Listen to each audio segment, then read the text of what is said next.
Welcome back, everyone, to our series on autism awareness. I'm your host, Monica Susana. And last time we delved into the importance of diagnosis and acceptance with the diverse spectrum of autism. Today, we're shifting our focus to practical ways we can support autistic individuals, both children and adults.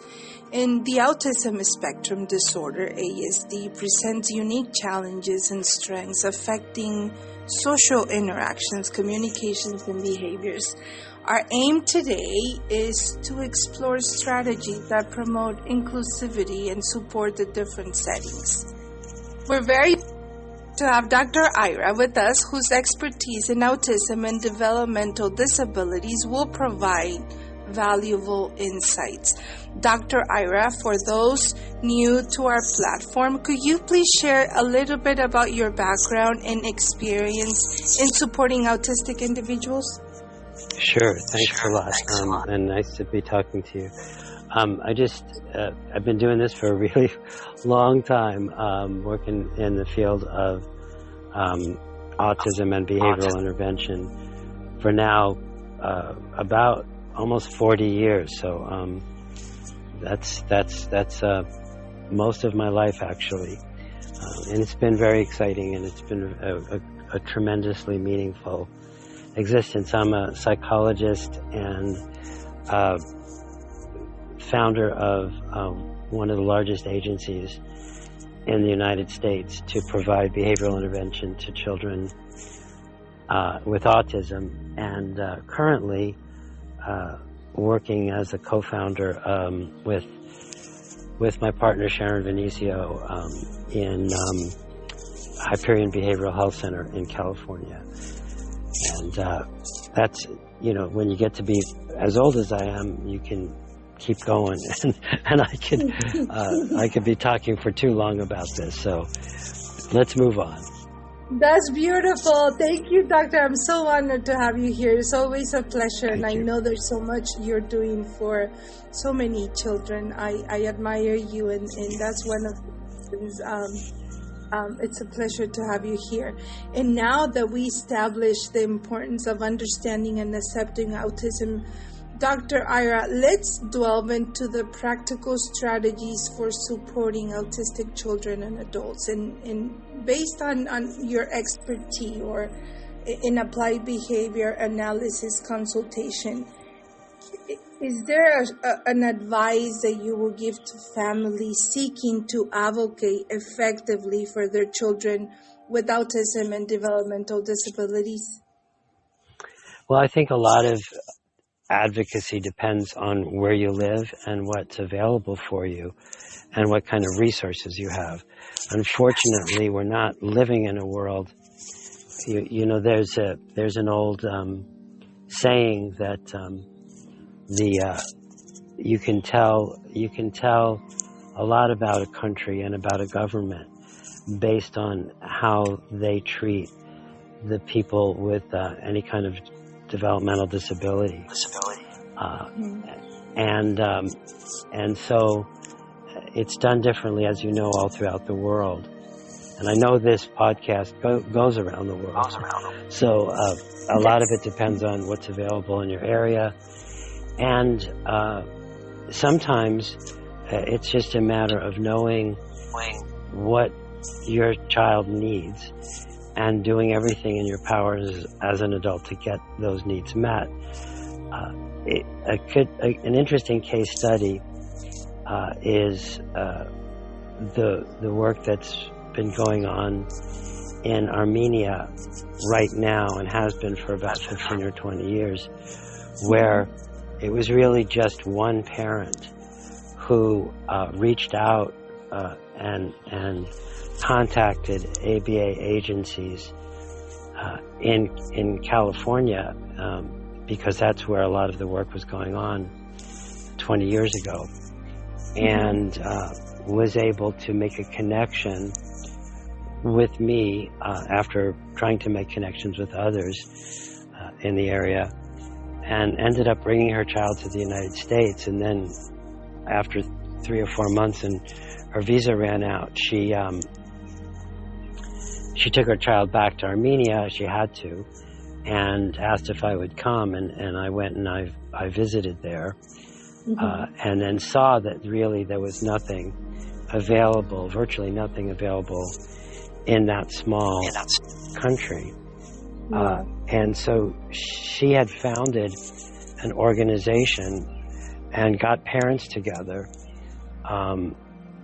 Started with just another parent of a child with autism, and then that organization grew. And those parents got together, formed an autism society, and lobbied the government in Armenia year after year, sort of sitting on the doorsteps of the ministers of education, the ministers of health, in order to try to rewrite the laws in their country to provide services to children who need them. And through tremendous persistence and getting to know legislators and doing sort of whatever you can do and whatever you need to do to bring services to your country is what parents unfortunately have to do. We're not living in a world realistically, unfortunately, where we're really taking good care of our kids in need.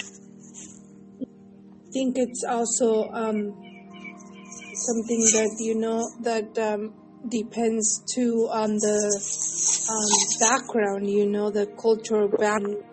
It's you're surrounded, not necessarily, the country, yes, but it's also if you are if you are an immigrant like me, I came to United States, and for me, in order to adapt to United States, it took me, a certain transition and understanding, and it gives you another perspective. So I kind of understand, and I think advocacy starts also at home. How the families can employ this to advocate, like you said, surrounded by what is in your country, or understanding what your child needs, and within not only personal, educational, healthcare, like the healthcare and community settings. It's a lot of work, and I think we have to ensure that our voice is represented as a mom and as a family. And I would like to see, Doctor, if you could share some insights on, the process of being respected in decision making concerning the care and support of our loved ones with autism and development disabilities. Is there something you can give as an advice to the families that are listening to us? Advice as far as being respected yes. by others. So I think, and I'm not sure, but I think what you may be responding to is the fact that in so many cultures around the world, being given the label of having a child with autism, or even the use of that word, is very stigmatizing. I think it's true even in the so-called first world countries of North America and Europe. There's still quite a bit of stigma among families, and I think that's complicated. How to fight that and how to discourage that. I think that the best way is through education, through courage. I think courage as a parent is difficult and challenging, but to be able to, as a parent of a child who has any kind of developmental problems, taking that child, loving that child in a way that you can see and understand the soul of that child, and be proud and loving in public, and you know, the I think if I know I never really studied Latin or Greek, but my understanding of the word advocacy, which you keep just talking about, is I think ad means to move forward, and I think the voc part is to speak, right? So to speak forward. So as a parent, it's a matter of speaking out loud and letting other people know that your child is worthy of being treated with respect and dignity as you are, and has a place in society. And I think that's difficult. I think that's difficult, and I think it's just made more difficult by cultures in which that stigma is deeply rooted, you know. And Monica, you and I have spoken before about this. That there are still many cultures around the world in which any kind of difference that your child has is still seen as some sort of bad luck or possession by, you know, evil spirits, or punishment for something that occurred in a past life, or any sort of sort of mythical perspective, as opposed to understanding it simply as what it is, which is, you know, a physiological genetic disorder that happens for the most part at random in life, and that each person with a developmental disability is a valuable human being who needs to be seen and not you know, one of the things that was so astounding and one of the reasons why I wanted to work in Armenia was because when I got there, I realized and learned that most children with any kind of disability, there was so much shame in that culture about that those children were essentially hidden from society, either by sending them to orphanages where they couldn't be seen, or to family members who lived far away and in rural areas, you know, where they wouldn't be seen and they were kind of hidden. And they certainly didn't attend school. Schools didn't know what to do with them. But even the act of sending your child to school would make that public, you see, so that couldn't be done. So fortunately, over the last 2 decades or so, that has changed dramatically in Armenia, but it still happens throughout the world. So again, it's having some deeper understanding and being a model as a parent for other parents. You always see yourself as someone who treats other people with any kind of developmental delay. I don't even like the word disability. Maybe a word difference, you know, is better. But treat them with the same dignity that you would treat anyone else. And so it comes kind of down to the idea that you want to be the person and you want to treat other people the way you want to be treated. So you also want to be a model for those other people. Exactly. And that's gonna. This is how a person should be treated. And that's gonna be congruent. You know, that's gonna resonate more powerful, because not only understanding that your voice matters, but also how is it that you are being assertive and being a role model and being congruent with that voice, you know, and that's how you're gonna be able to influence, some of the, and especially, when my country in Mexico, some of the rights, they had no culture on it, no culture at all on any autism or developmental differences, so you needed to start from the little details, the little things, at school, making sure that teachers understand, making sure, there's the doctors. And it took me a long time, but then, at the end it was difficult for me to take it out. It was part of my life, become part of my existence, so Yeah. it was, every day I was making sure that my family voice mattered, and that, like you said, it's important to treat others the way you want to be treated. Now, in the influence, we understand that, we have to stand out, we have to make that voice matter. Now, within our system and our, whoever, like if you're in your country, India, Greece, Armenia, Mexico, is there any global resources or support networks in your experience that you recommend for families to navigate and kind of understand, how they can advocate, or there's something that they can reach out, like, globally? Well, I think sometimes it depends. Obviously, it depends. So, I think globally, no. No? Okay. Not that I'm aware of on a global level. There may be something that I just don't know about.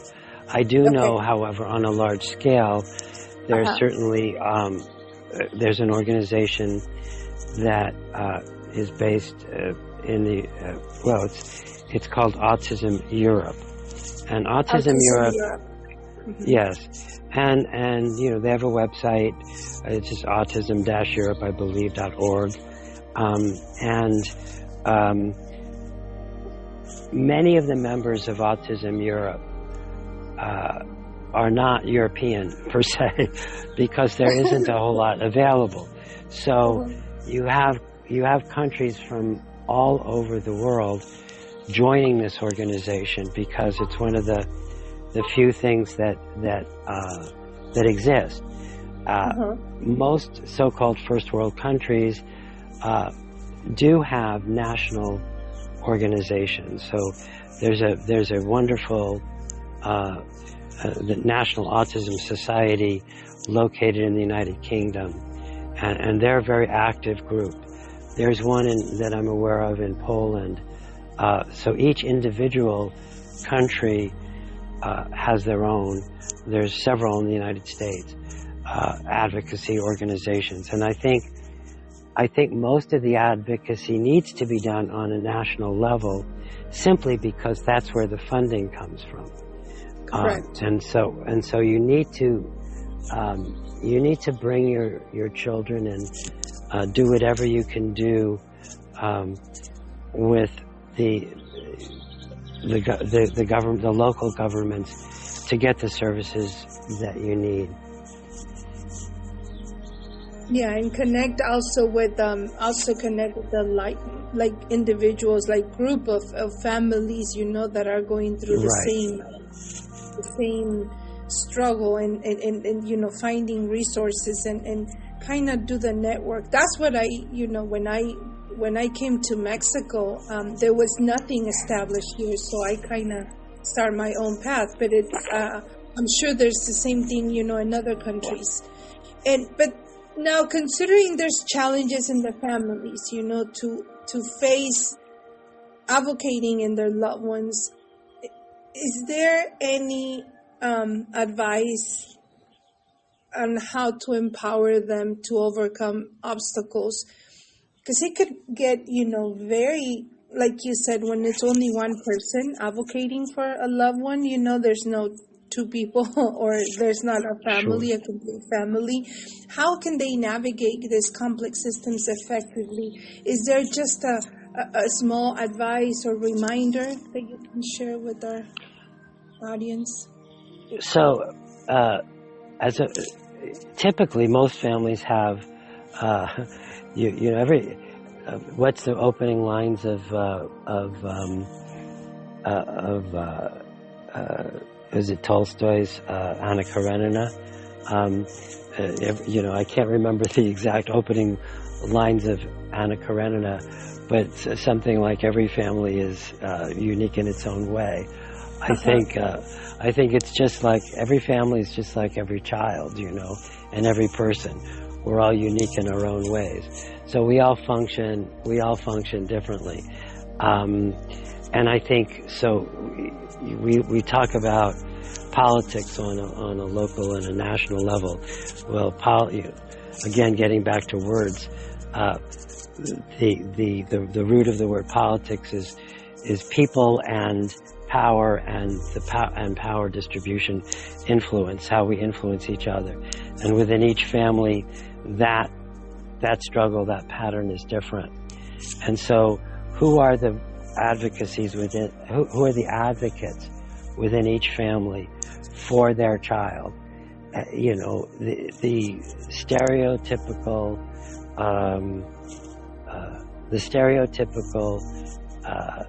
traditional Western family.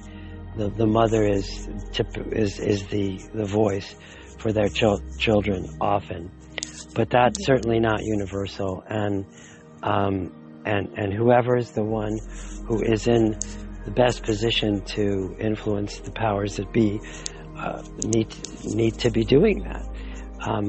I think that I have had over the years. I always said I have sort of two heroes, and that I look up to. And one is the parent of a child with developmental disabilities or differences, and the other group are special education lawyers, because at least in North America, it's really the parents, and sometimes those are the same people, parents of children who become lawyers, or lawyers who have children with developmental differences, who advocate within their systems and their structures to create laws and open up channels of funding. Those are the ones who change the world. They really are. I meet a special education lawyer, and I say thank you for all those parents, because they're the ones who really can change the world. I'm not sure if that's really answering your question. No, but it makes it makes a foundation of the ways, because it's so different, the way we could my perspective, as a mom. I'm just trying to share a point of reference to who's listening, where they can start. Maybe just by listening and by giving this point of reference, because they listen in all over the world. So for me, it's kind of difficult, to kind of address it just specifically. But yeah, it gives me a foundation of understanding, how can we advocate, and how can we, overcome barriers? And it's challenging, not only as a parent, but as if you're related to that, as a cousin, as an uncle, or even as a neighbor. Sometimes it's like there's different things that happens, when and I've experienced that for so many years.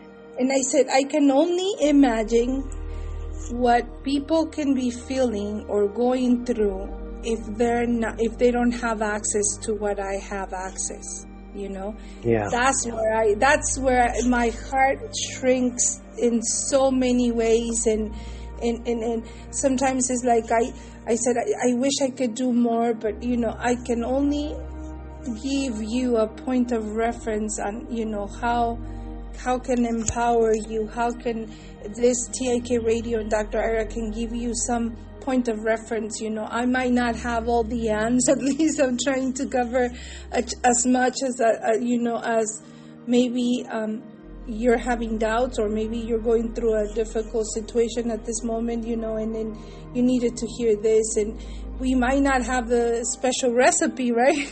But I think it's making sure that we empower them. And now, looking, let me just go back into what I was having. I made some notes here. I think in your experience, doctor, is there any techniques like families can approach with, at home or within the family, the small circle? How can they start empowering their family? Because sometimes, the grandma or the dad or the cousin, they don't understand. Is there something that you have, a technique that you've seen working with so many families that work, like it works easily? Sure. Again, I think ultimately, every family, like I mentioned, has to be approached based on how they function. And so you could even argue that each family is its own culture and has its own approach to things. So a lot of what we say when we think about these things are generalizations. So you could say, so we have to first start there. I would say that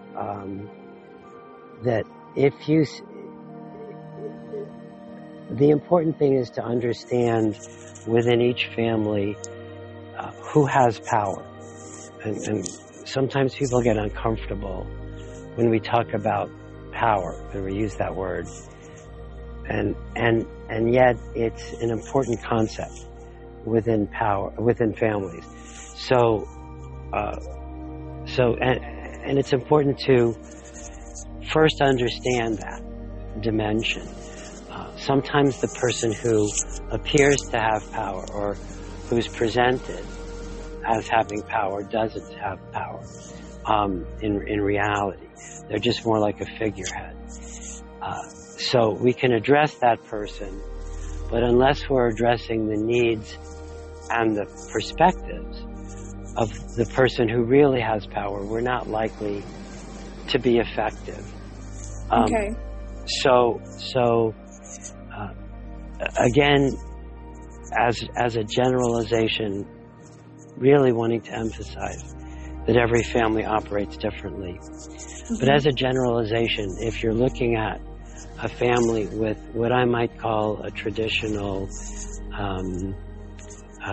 Asian sort of multi-generational organizational structure, it's typically the grandparents. And I'm saying this largely because you mentioned it, Monica, just a second ago, that if you're dealing with a family in which the grandparents are the ones who really hold the power in the family. Perhaps you're working with a child or wanting to work with a child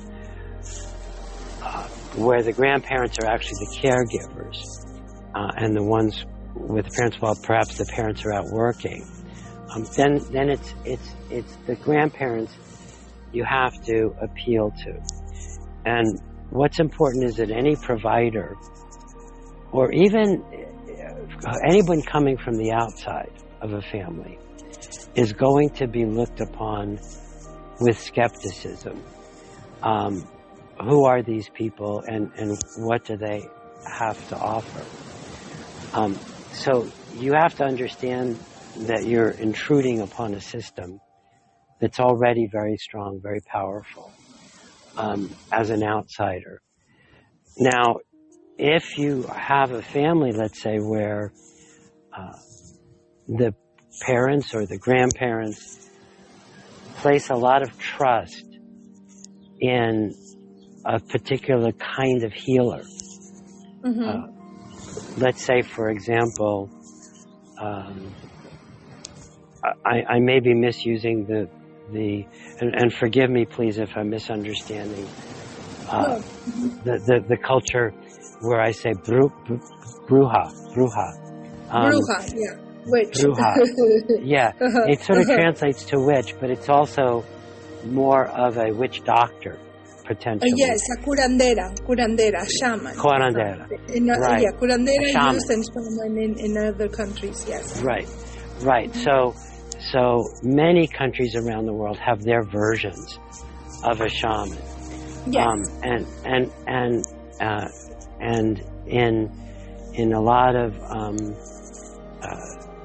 Southeast Asian countries, I also, as you know, work in Vietnam, and in Vietnam, the Chinese medicine type doctors who use natural healing methods are highly respected.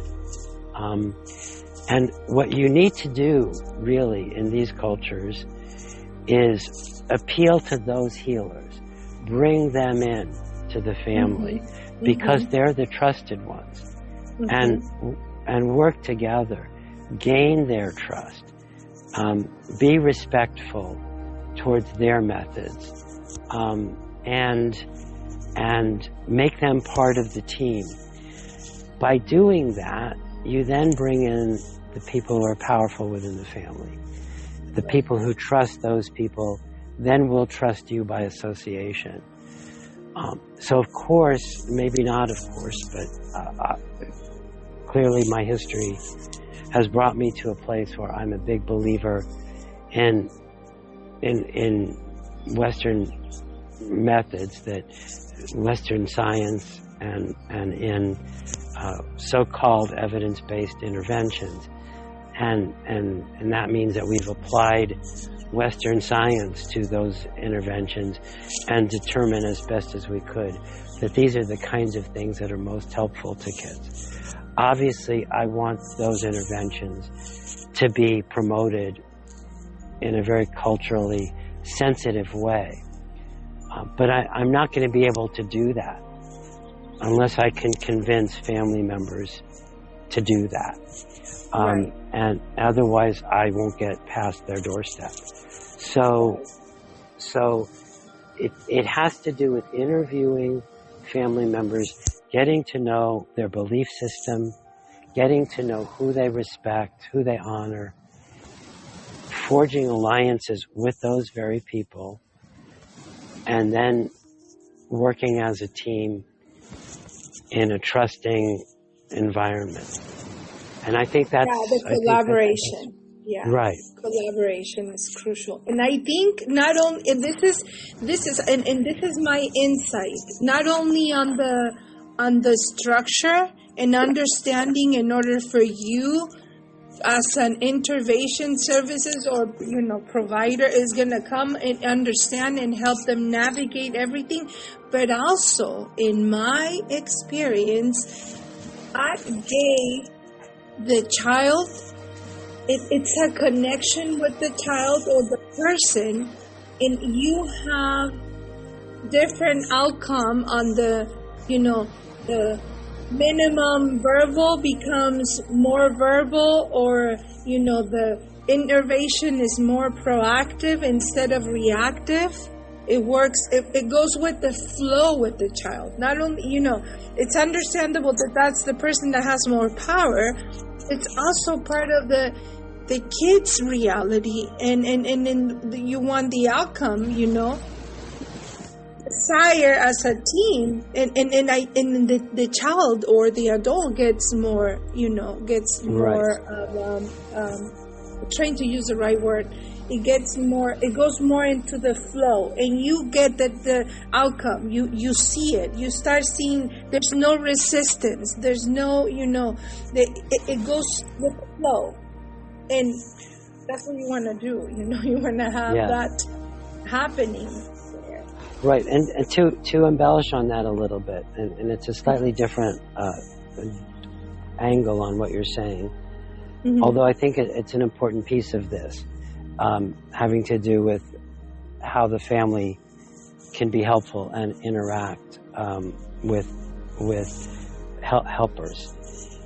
And that's that to understand that people who provide services to children are generally people who have good hearts, are doing this because they care about children, and they want to make a difference in the world. And often what happens is that, again, I think correctly so, parents will see providers as people who are trying to foist their methods, the provider's methods, onto a family that may not see the world the same way. And I think that what's really important for parents to understand is that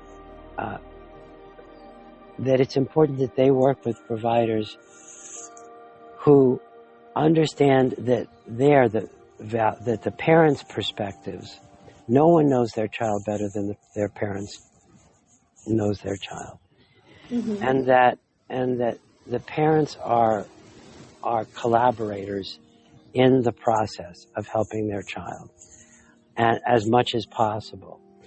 And so parents need to also be able to say to the providers, listen, this is what works for me. This is what works for us, in a sensitive and kind and understanding way to the providers. And there are people who are providing services who are not good at collaborating, are not good at listening to parents, are not good at that collaborative process. And in an ideal world, the parent will then turn around and say, you know what, this is not a good fit for my child, and find providers who will collaborate compassionately. But the point I really want to make is that that compassion is a two-way street.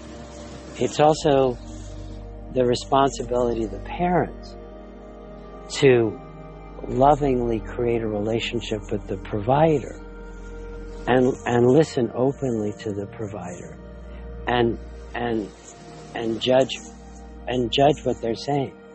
And maybe they'll say, you know, I would suggest we try this approach. The parent may go, not so sure, but let's give it a try, you know.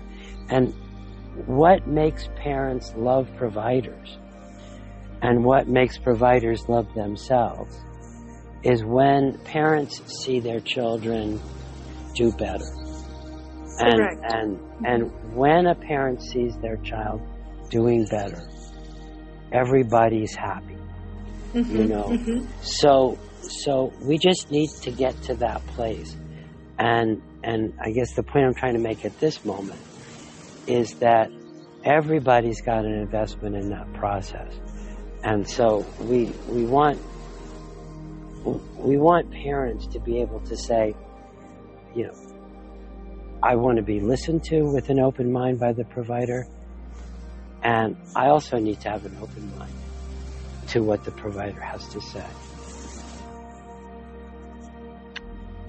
Yes, I agree with you. And it's also that being open to it in both sides, and also give it a time, you know, because it might not help at the beginning. It might take time. It might, you know, accommodate.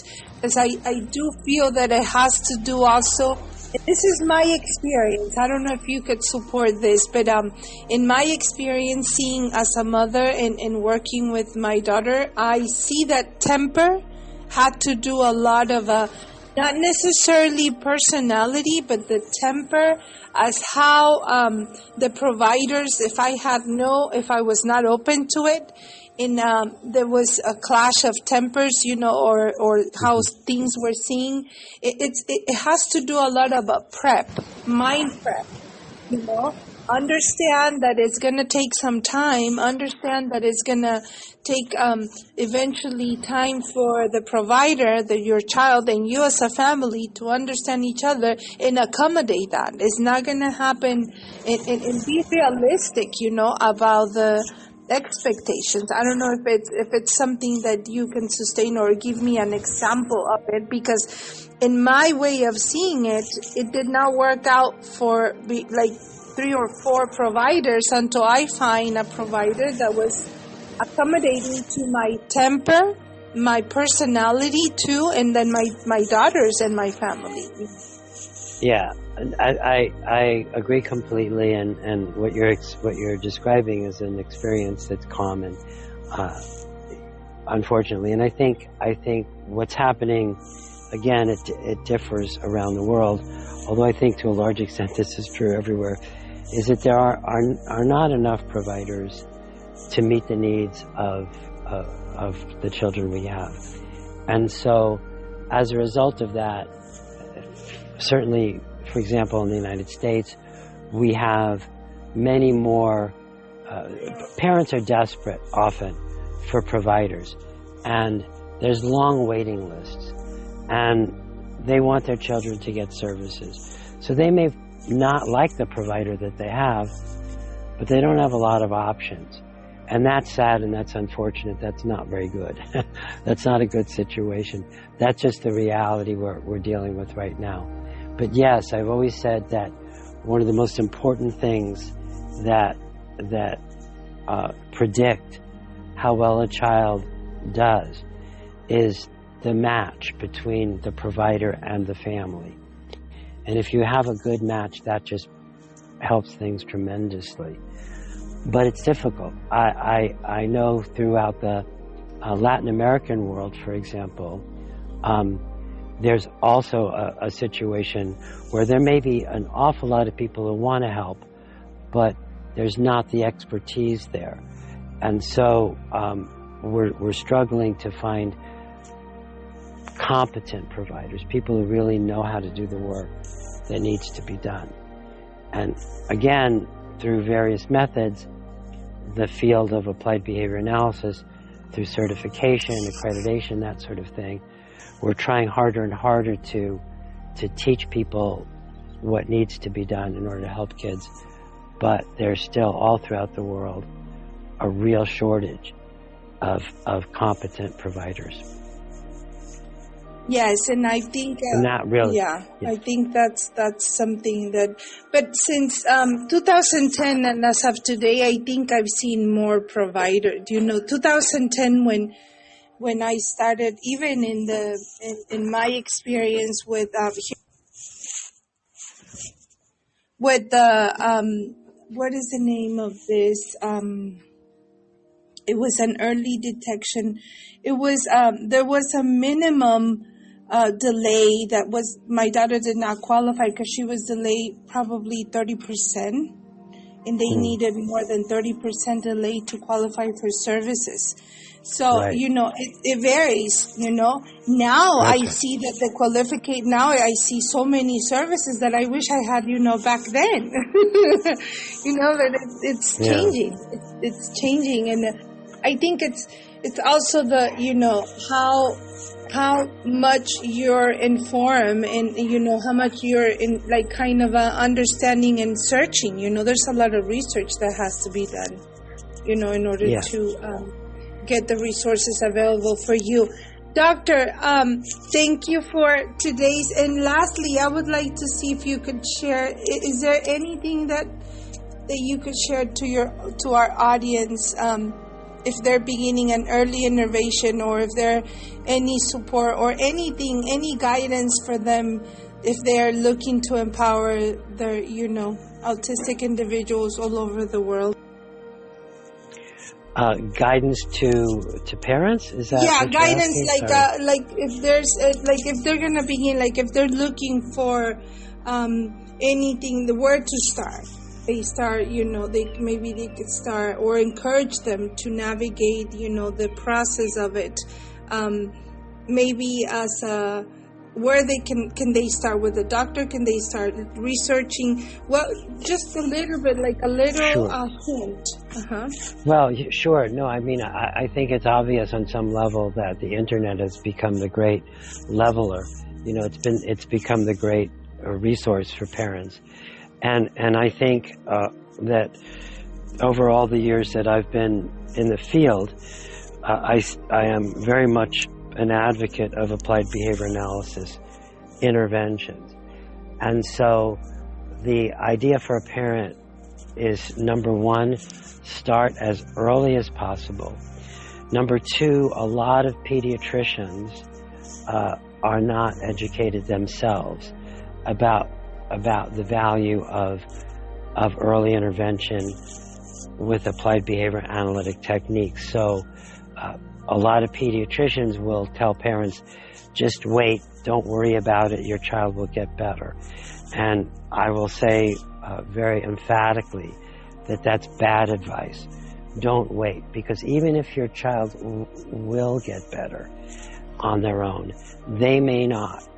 And due to this phenomenon called neuroplasticity, we know that early intervention works better than late intervention. And we want our children to have the best shot at life. So, number two, if you have to educate the pediatrician, then do that. If the pediatrician doesn't help you get services, you need to help the pediatrician learn more and not take no for an answer and pursue it on your own. So again, by any means necessary, advocate for your child, explore every nook and cranny you can to find applied behavior analytic services that you can wherever you are, and don't stop and keep going, and your child is your life's mission, and take care of yourself in the process as well, because as a parent, Monica, you know that Yes. it can be overwhelming. Yes. And it can take over your life, and it can become very stressful. So we Yes. also need to remember to take care of ourselves in the process, and nurture ourselves, whatever that means for each of us. So don't forget about ourselves, and at the same time, do whatever we can do for our children. Yes, you're right, doctor. And for me, it was very difficult to learn how to ask for help, because I felt that I was the one responsible for her, Right, and right. and it was hard for me it was taking more energy for explain to my family and kind of try to re-educate them, or teach them what I was learning. So it was easier for me to do it on my own instead of me, kind of felt that I needed to give an explanation to everyone. So I took all the burden towards me, and I was not prioritizing myself until I had an accident. I fell down the stairs, and Sorry. And then I got discovered that I needed to go to the hospital, and I went into the hospital, and they discovered that I had, and then I got a tumor, and then everything changed, and that gave me the point of reference. And I said, don't wait until the last minute. Don't wait until, it's easy. It's hard to ask for help, but it's okay to ask. It's okay. Amen. To ask. Yeah, it's okay to Gotcha. ask. Can you help me? Can you guide me? I don't know. I might not know the answer. I'm doing my best, but is there something you could help me? And then that's when I started understanding, the importance of not only prioritizing my mental health, but also learning how to receive from others, because we're taking it all in, especially whoever has the power in the family. In this case, it was me, the one that had the power here. But it was difficult for me to, receive. And now it's a different perspective. And then the beautiful thing about that, doctor, is that as soon as that happened, everything changed in her, even in the diagnosis, and even in the behaviors that we're trying to eradicate and have no behaviors stay there, kind of remove the behaviors, and everything shift. It's so powerful, the energy that being the powerful person in the family that you have towards your child. Also, if you don't take care of yourself, that's the same power you have within your children. So it's a matter of understanding how it could be two sides of the coin. That being the powerful person, but also learning how to put a hold and ask for help. Maybe you need to have it. Someone else come over and do the thing for you, or ask. Maybe you could not do it for today, and it's okay. It's okay to feel that way. Right. That's right. So shame is our enemy here. We want to abolish shame from our own personalities as best as we can. Guilt does not help either. So to whatever extent you may have felt responsible, and I'm only saying that because you said that just now, that to whatever extent you feel responsible for your child being the way they ended up, no, I'm sorry, that's not the truth. The truth is that these are random physiological events that we have no control over, and that can and does happen to anyone. So this is not bad parenting. This is not something that we as parents created in any way. So if that gets in the way, that's got to be dealt with as well. And I love what you're saying so much about taking care of yourself and about accepting your child and your life as a gift, and also accepting others who can and are willing to help, accepting their help, not only in taking care of your child, but in taking care of you. Right. And sometimes taking care of my child, it was taking care of me, not right. necessarily. Maybe they didn't have the right tools, or maybe they didn't know how to approach my kid, but they knew how to approach me. So here, we're taking care of you, so you can. So it's a collective, it's going back into this collective energy and family. I'm taking care of you, so you can take care of your kid and your kid. And it ends up being, as we talk about it, the empowerment of a family. Standing for and advocating for who is receiving all this love and this reinforcement and positive attitude? The child or the autistic individual that you're supporting, right? So you might not see those hidden messages, doctor, because you might think that, cooking for you a soup, yes, cooking a soup for you that is going to give you nurture and give you good benefits, and then we have to start looking at the small things too, and sometimes I think stress. For me, stress was one of the biggest things. I could not think clearly. I was just worried about, what she's going to eat, what she's going to do. And then one day I realized, I said, no, I have just to go with the flow, understand that just for today, doctor, I was going just for today. Tomorrow I will worry about tomorrow, But I love that, yes. Yeah. Sometimes you have you cannot do so much in one day. It's only 16 hours. That's right. No, I so deeply appreciate that, what you're saying, and agree, and couldn't agree more. I think, again, when we look at the things that create our own suffering as individuals, it's often this focus that we have on the future. What's the future going to bring?